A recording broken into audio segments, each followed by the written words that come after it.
আসসালামু আলাইকুম। নিপা শাকিল ব্লগ থেকে আমি নিপা চলে আসছি আপনাদের জন্য আরেকটা ব্লগ নিয়ে।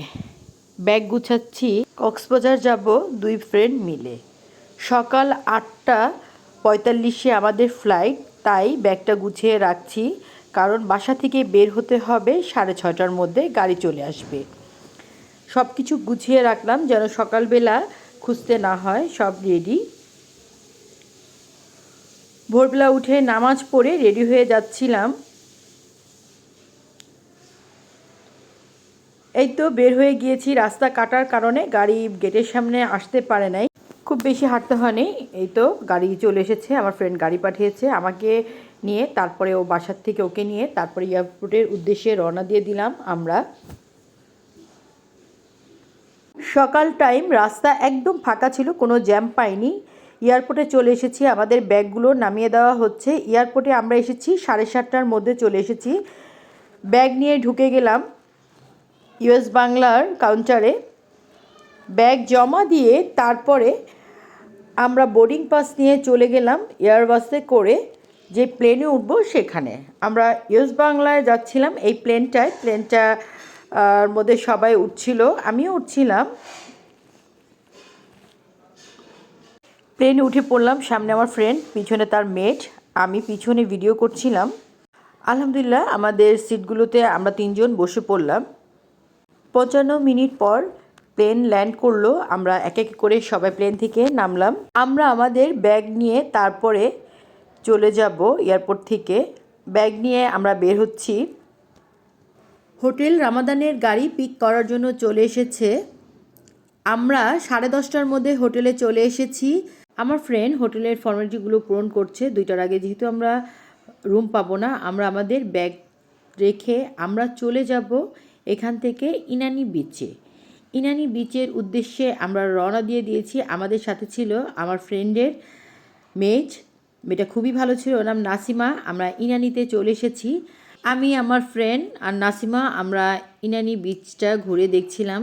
আমরা যতটুকু দেখছি, আর নাসিমা খুবই খুশি ছিল, কারণ তার লাইফে সে প্লেনে আর হলো গিয়ে কক্সবাজার ফার্স্ট এসেছে। আমার ফ্রেন্ড ওর খুশি দেখে ও নিজেও খুব খুশি, আমিও খুব খুশি।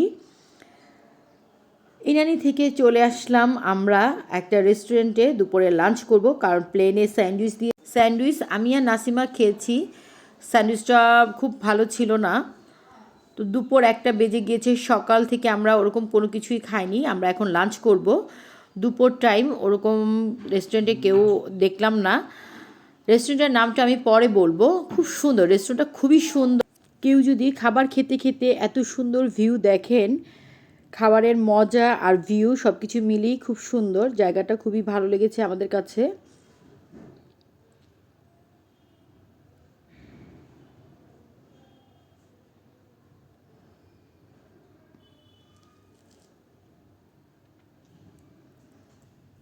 কারণ দুপুর 1টা বাজে, তখন আমরা খাওয়ার জন্য এসেছি।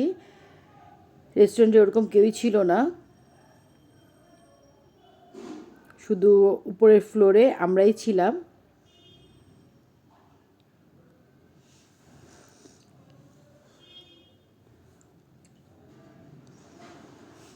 অবশেষে মেনু আসলো। এখানে ডাল, ভাত, পাতুরি, মাছ, অনেক কিছু ছিল। পাহাড় থেকে অনেক কিছু আইটেম ছিল, ভর্তা, ভাজি, সবজি, মাংস, অনেক কিছু ছিল। আমরা অর্ডার করেছিলাম রূপচাঁদা মাছ ভুনা, পাহাড়ি মুরগি, 2টা রূপচাঁদা নিয়েছি, 2টা পাহাড়ি মুরগি নিয়েছি, ডাল নিয়েছি, আর হলো গিয়ে প্রাকৃতিক সৌন্দর্য দেখে কেউ যদি এই রেস্টুরেন্টে আসতে চান, তাহলে এই রেস্টুরেন্টটার নাম হলো গিয়ে ফাইন ডাইনিং। আলহামদুলিল্লাহ খাবার খেয়ে আমরা বের হয়ে যাব। খাবার খেয়ে আমরা বের হয়ে গেলাম। আমরা এখান থেকে চলে যাব হোটেলে, কারণ আমরা এসে আর রেস্ট নিইনি। অলরেডি হোটেল থেকে আমাদের কল দিয়ে দিয়েছে। হোটেলে চলে আসলাম। হোটেলে এসে আমরা হোটেলের চাবি নিয়ে উঠে গেলাম লিফটে। লিফট দিয়ে দেখেন কি সুন্দর সমুদ্র দেখা যাচ্ছে। রুমে যেয়ে ফ্রেশ হয়ে একটু রেস্ট নিব, তারপর একবারে রাতে বের হব। এটা হলো গিয়ে রাতে, আমরা রাতে ডিনার করতে বের হয়েছি। 2টা সল্টেড লাচ্ছি অর্ডার করেছিলাম। সাথে অর্ডার করেছিলাম সাদা ভাত, পালাক পনির, খাসির বটি কাবাব, আর হলো গিয়ে খাসি ভুনা, বিফ শিক কাবাব। রাতে খাবার খেয়ে আমরা চলে যাব বিচে যেয়ে কিছুক্ষণ বসে তারপরে আমরা রুমে চলে আসব। আজকের ব্লগ এ পর্যন্তই। আমি আরেকটা ব্লগ নিয়ে হাজির হয়ে যাব কক্সবাজারের। আমার ব্লগ যদি আপনাদের ভালো লেগে থাকে তাহলে অবশ্যই বেশি বেশি করে ফ্যামিলি ফ্রেন্ডদের সাথে শেয়ার করবেন। যারা এখন পর্যন্ত আমার চ্যানেলটি সাবস্ক্রাইব করেনি তারা অবশ্যই সাবস্ক্রাইব করবেন। আল্লাহ হাফেজ।